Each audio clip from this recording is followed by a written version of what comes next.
اور سر ایک بڑی دردناک حدیث ہے ابو ذر غفاری کے بارے میں، وہ حاکم میں ہی ہے، المستدرک الحاکم میں۔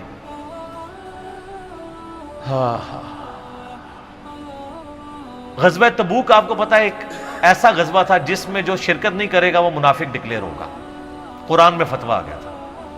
اس سے پہلے کبھی نفیر عام نہیں تھی، یہ پہلا اور آخری موقع تھا، کیونکہ رومن امپائر سے ٹکرانا تھا، سپر پاور تھی دنیا کی، 1.5 لاکھ کی فوج لے کے کیسرے روم بارڈر پہ آ گیا تھا عرب کے۔ تو نبی علیہ السلام نے اناؤنسمنٹ کی کہ بھئی اب سب نے جانا ہے، جو نہیں جائے گا منافق شمار ہوگا، الا یہ کہ کسی کے پاس ریسورسز نہ ہو، یا کوئی مریض ہو، یا کوئی عورت ہو، یا کوئی معذور ہو۔ منافقین آگے بہانے کر رہے تھے، کچھ سادہ لوگ مسلمان بھی اس کا حصہ بن گئے۔ بخاری مسلم میں 3 اصحاب کی توبہ کا واقعہ بھی موجود ہے، وہی میری ویڈیو ریکارڈڈ ہے۔ تو کعب بن مالک کی رضی اللہ تعالیٰ عنہ علیہ السلام، تو کچھ لوگ جو ہے وہ یعنی اپنے ان معاملات کی وجہ سے کچھ پیچھے بھی رہ گئے۔ تو المستدرک الحاکم میں آتا ہے کہ صحابہ کرام کہتے ہیں کہ ہم نبی علیہ السلام کے ساتھ سفر پہ نکلے نا جب، تو نبی علیہ السلام کو آ کے کوئی بتاتا تھا، کہتا تھا یا رسول اللہ وہ جو فلاں بندہ تھا نا وہ بھی کوئی نہیں آیا، پیچھے رہ گیا۔ تو آپ علیہ السلام پرواہ نہیں کرتے تھے۔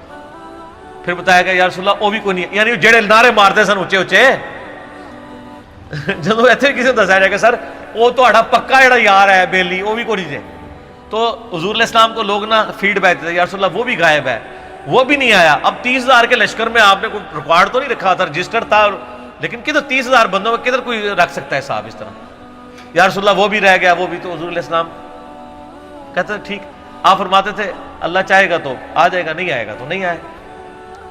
تو کسی نے کہا کہ وہ ابو ذر غفاری بھی پیچھے رہ گیا، آیا اور ابو ذر کو اس کے اونٹ نے روک لیا، اونٹ ہی نہیں اٹھ رہا تھا نا سر، وہ آپ کو گاڑی تو نہیں ہے نا جو سٹارٹ کر لیں گے آپ، اونٹ چلنے سے انکار کر دے، کوئی کر سکتا ہے؟ اور سر سفر کتنا ہے؟ 700 کلومیٹر، 700 کلومیٹر کا ریگستانی سفر آج کے دور میں بھی کرنا مشکل ہے، سائیکل پہ نہیں آپ کر سکتے، پیدل تو آپ سوچ بھی نہیں سکتے، اونٹ کے بغیر کیسے ہو سکتا ہے؟ جس میں آپ کو اونٹ اس لیے بھی ضروری ہے کہ اس کے اوپر آپ نے سامان لادنا ہے، پانی نہیں راستے میں پینا، ریگستان میں تو کئی کلومیٹرز تک کچھ بھی نہیں ہوتا، بھوکے پیاسے مریں گے، پھر آپ قافلے سے بھی جدا ہیں۔ تو ابو ذر غفاری کوشش کرتے رہے کس طریقے اونٹ، اسی دوران قافلہ نکل گیا آگے، تو وہ اونٹ اٹھا ہی نہیں ہے، تو حضرت ابو ذر غفاری نے اپنا سامان اپنی پیٹھ پہ لاد لیا، پیدل چل پڑے ریگستانی سفر میں۔ حاکم کی روایت ہے کہ ہم نے دیکھا دور سے ایک اکیلا شخص آ گیا جس کی پیٹھ کے اوپر بورا لدا ہوا ہے، تو نبی علیہ السلام کی آپ محبت دیکھیں، آپ نے فرمایا کہ تو ابو ذر ہو جا، یعنی جو آنے والا شخص ہے تو ابو ذر ہو، یعنی حضور نے خواہش کا اظہار کیا۔ آپ کو نظر تو نہیں آ رہا تھا یہ کون آ رہا ہے، آپ کی محبت، آپ کو پتا تھا ابو ذر غفاری نہیں رہ سکتا پیچھے، تو صحابہ کہتے ہیں آپ نے فرمایا تو ابو ذر ہو جا، تو صحابہ کہتے ہیں تھوڑی دیر بعد جب وہ قریب آئے تو ہم نے پہچان لیا ابو ذر غفاری ہیں۔ تو جب ہم نے پہچان لیا نا تو حضور علیہ السلام نے ان کے پہنچنے سے پہلے آپ نے فرمایا ابو ذر کو دیکھو اکیلا آ رہا ہے، اکیلے ہی دنیا سے جائے گا اور قیامت الدن بھی اکیلا اٹھایا جائے گا۔ دنیا سے کیا کہہ رہے گے؟ صحیح بخاری میں آتا ہے کہ حضرت عثمان غنی رضی اللہ عنہ کے دور میں چکے، یہ اس حدیث کا بھی کچھ حصہ باقی ہے، میں بعد میں بیان کروں، پہلے میں اس کو کنکلوڈ کر لوں کہ صحیح بخاری میں آتا ہے کہ حضرت ابو ذر غفاری شام چلے گئے تھے، وہاں پہ چونکہ گورنر تھے حضرت معاویہ رضی اللہ تعالیٰ عنہ، وہ قرآن کی وہ جو سورہ توبہ کی آیات ہے نا کہ جو لوگ سونا اور چاندی جوڑ کے رکھتے ہیں یہ گرم کر کے ان کی پیٹھوں پہ، ان کے ماتھے کے اوپر لگایا جائے گا قیامت والے دن، تو وہ یہ آیت پڑھا کرتے تھے، اور حضرت معاویہ سے ان کا جھگڑا رہتا تھا کہ تم لوگ جو یہ مال جوڑ رہے ہو نا اور یہ اتنے خزانے تم لوگوں نے بنا لیے ہیں، یہ نبی علیہ السلام کی تعلیمات کے خلاف ہے۔ تو حضرت معاویہ کہتے تھے یہ تو اہل کتاب کے بارے میں آیات نازل ہوئی ہیں، تو وہ کہتے تھے نہیں، یہ سب کے بارے میں ہے۔ اب شرعی حکم یہ ہے کہ مال آپ جوڑ سکتے ہیں اگر آپ زکوٰۃ دے رہے ہیں، لیکن یہ پسندیدہ نہیں ہے، طریقہ نبوت یہ نہیں ہے۔ نبی علیہ السلام نہیں جوڑ سکتے تھے، پوری زندگی زکوٰۃ دینے کی نوبت نہیں آئی ہے، حالانکہ خمس ملتا تھا، خیرات کرتے تھے۔ ابو ذر غفاری کا جھگڑا یہ تھا کہ تم تو نبی کے اصحاب ہو، تم لوگوں کو یہ زیب ہی نہیں دیتا کہ تم لوگ اس طرح کے محلات میں رہو اور اس طرح مال جوڑو۔ تو اب چونکہ سینئر صحابی تھے، ان کو ہاتھ ڈالنا بھی آسان نہیں تھا، پھر نبی علیہ السلام نے فرمایا ہو کہ اس سے زیادہ سچا انسان ہی کوئی نہیں، تو حضرت معاویہ نے خط لکھا حضرت عثمان کو کہ جی اس بندے سے میری جان چھڑائیں نا، اس کو آپ واپس بلائیں۔ تو حضرت معاویہ نے جب خط لکھا تو حضرت عثمان نے ان کو کہا تم مدینہ شریف واپس آ جاؤ۔ مدینہ شریف جب یہ واپس آئے تو صحیح بخاری میں آتا ہے کہ لوگوں کا جھمگٹا لگ گیا بزرگ غفاری کے گرد، لوگوں کو پتا تھا یہ تو بڑا یعنی زہد والا بندہ ہے۔ تو ابو ذر غفاری وہی حدیثیں سنایا کرتے تھے کہ حضور نے فرمایا یہ احد پہاڑ سونے کے برابر ہو تو میں خیرات کر دوں گا، جبکہ باقی صاحب کہتے تھے کہ مال جوڑنا جائز ہے اگر زکوٰۃ کوئی دیتا رہے۔ وہ یہ کہتے تھے کہ یار یہ تم لوگوں کو تو زیب نہیں نہ دیتا، یار تم لوگ تو یہ باتیں نہ کرو، تم لوگ نبی کی صحبت یافتہ ہو، تم لوگوں کو تو زہد ہونی چاہیے تم لوگوں کی زندگی میں۔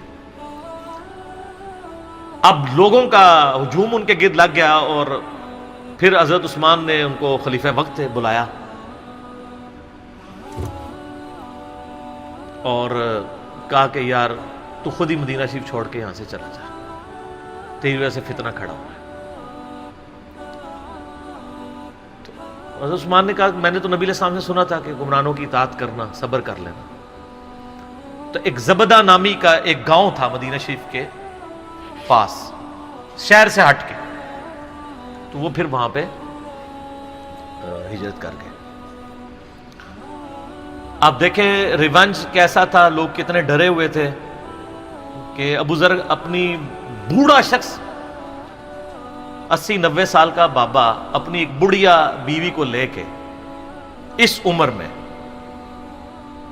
شہر بدر ہو رہا ہے اکیلا۔ آج نہیں آپ سوچ سکتے کسی جگہ آپ اکیلے جا کے پڑاؤ کریں، کسی بیابان کے اندر، ریگستان کے اندر۔ اس زمانے میں آپ سوچ رہے، آج کل بھی آپ مدینہ شریف کے گر چلے جائیں تو آپ آنی ایک رات بھی نہیں گزار سکتے۔ تو کوئی شخص حضرت ابو ذر غفاری کو سی آف کرنے نہیں آیا سوائے حضرت علی کے، اور وہ بھی مدینے کی باؤنڈری تک آئے۔ ان کو پتا تھا ان کے سٹانس کے بارے میں، اور حضرت علی نے ان کو جب سی آف کیا تو کہا کہ میں چونکہ حکمران وقت کی اطاعت کا پابند ہوں، میں مدینے کی باؤنڈری سے باہر نہیں جاؤں گا۔ اگر مجھے کوئی اس طرح کا یعنی حکم کی اجازت مل جاتی تو میں تیرے ساتھ جاتا۔ ایران والوں نے حضرت علی علیہ السلام کے زندگی کے آخری 10 سال کے اوپر ایک فلم بنائی ہے، امام علی علیہ السلام۔ اس میں ابو ذر غفاری کے سارے واقعات انہوں نے فلمائے ہیں سر، دیکھنے والے جب مولا علی چھوڑنے آتے ہیں، پھر جو ان کی ڈیبیٹس ہوتی ہیں مدینہ شریف میں لوگوں کے ساتھ، وہ ساری انہوں نے ویڈیو میں فلما دی۔ پھر یہ چلے گئے وہاں پہ رہنا شروع ہو گئے۔ اب اس حدیث کی طرف واپس آ جائیں جو فرمایا آپ علیہ السلام نے اکیلے ہی مرے گا۔ تو ابو ذر غفاری، اس حاکم کی روایت میں آتا ہے ابو ذر غفاری کی موت کا وقت قریب آ گیا، صرف بیوی ہے پاس۔ بیوی نے رونا شروع کر دیا کہ حضرت آپ فوت ہو گئے، آپ کو کفن کون دے گا، آپ کو غسل کون دے گا، آپ کو دفنائے گا کون، میں عورت ذات کیا کر سکتی ہوں۔ حضرت ابو ذر نے کہا کہ نبی علیہ السلام سے میں نے سنا تھا کہ تو اکیلا مرے گا، پھر مسلمانوں کا ایک قافلہ وہاں سے گزرے گا جو تجھے کفن دے کے دفنائے گا اور جنازہ بھی پڑے گا۔ تو نے فکر نہیں کرنی، جب میں مر جاؤں تو میری لاش کو چوراہے پہ رکھ دینا، گزرگاہ پہ، جو یعنی مدینہ کی طرف راستہ آتا تھا گاؤں ایریا سے گزر کے، اللہ میرا بندوبست کر دے گا۔ وہی ہوا کہ ان کے مرنے کے بعد مسلمانوں کا ایک قافلہ دور سے آ رہا تھا. تو اسی مستدل حاکم کی حدیث میں آتا ہے کہ سر قافلہ بھی سنے پھر کون ہے؟ عبداللہ ابن مسعود. ابو ذر غفاری بھی زہد کے امام، ابن مسعود بھی زہد کے امام، ابو درداء بھی زہد کے امام.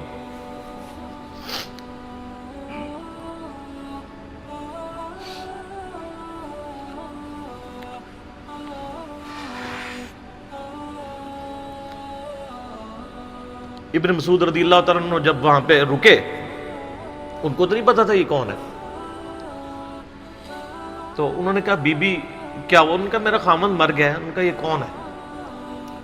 تو انہوں نے کہا ابو ذر غفاری. عبداللہ ابن مسعود کی چیخ نکل گئی، چیخ ماری انہوں نے. ان کا واہ! اللہ کے نبی نے فرمایا تھا کہ ابو ذر اکیلا آ رہا ہے تبوک کے موقع پہ، دنیا سے بھی اکیلا جائے گا، اور قیامت الدن بھی اکیلا اٹھایا جائے گا.